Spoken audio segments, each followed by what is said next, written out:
Hey guys, welcome back to the Time Bomb channel. Of course, with myself, the Bombardier, and we've got a bit of an odd one for you today.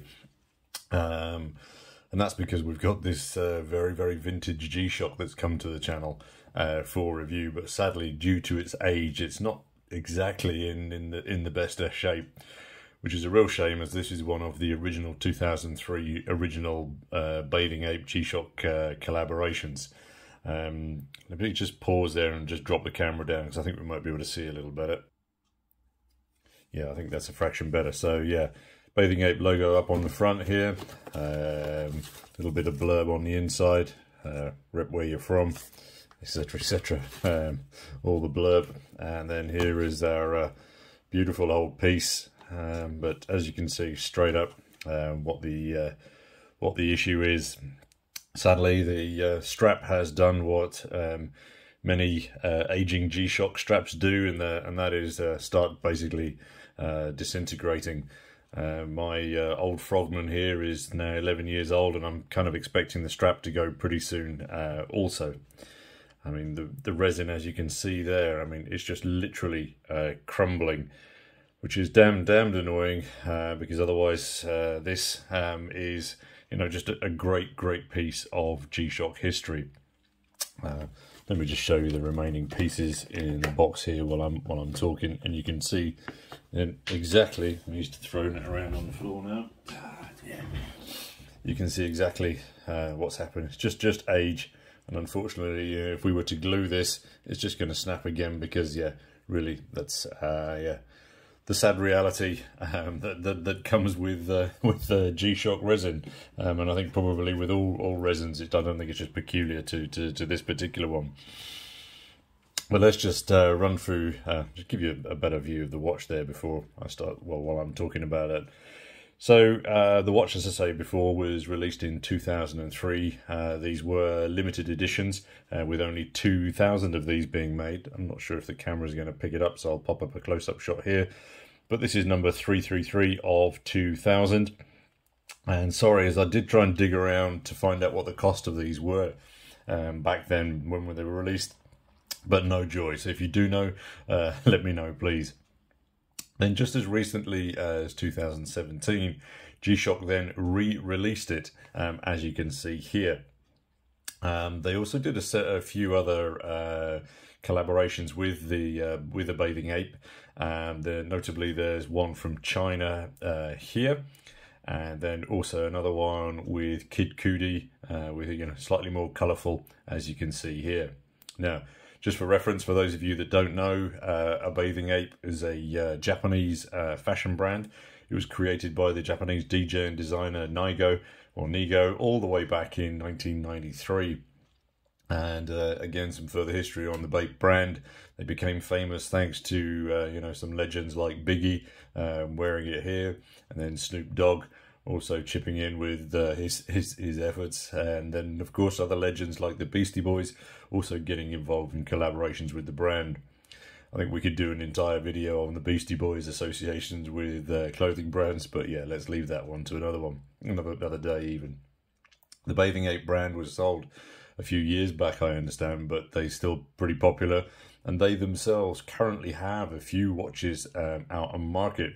But as you can see from these shots here, I'm not sure that they're going to be winning many points for originality. But back to this one, as a DW 6900, the functions, the specs, the size, and everything is all standard. There's no deviations there, other than, as you can see, obviously, then you've got your bespoke bezel and shroud and strap as well, and then some indicative branding on here. So we've got the BAPE at the top also, and then, as I say, on as I showed before, on the case back as well. Just under that aging sticker, then we've got the Bathing Ape, and then the little logo in the center. And then there's one other aspect to this where you can see that is that on the date light, so on the light here. Not sure if it's going to pick it up that clearly on here. No, it's too light. I'll throw up a dark shot here, and you can see what I'm talking about.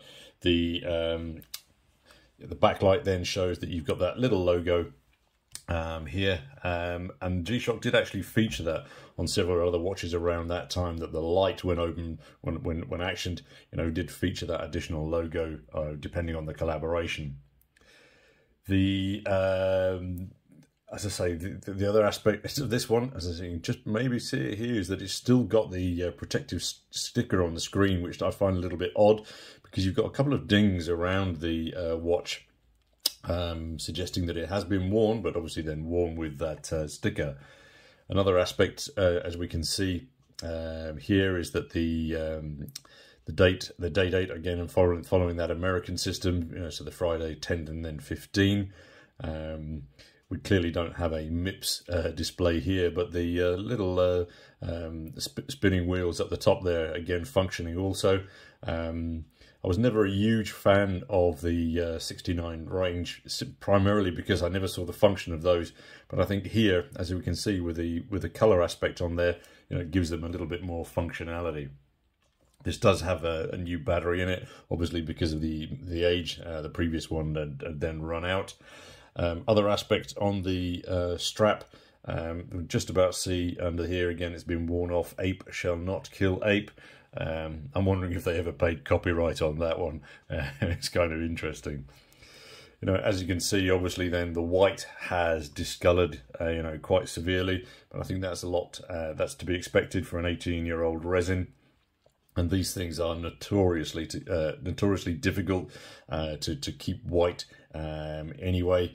So yeah, again, kind of understandable from the age aspect. Unsigned buckle there. It's kind of pretty standard. It's not that dissimilar.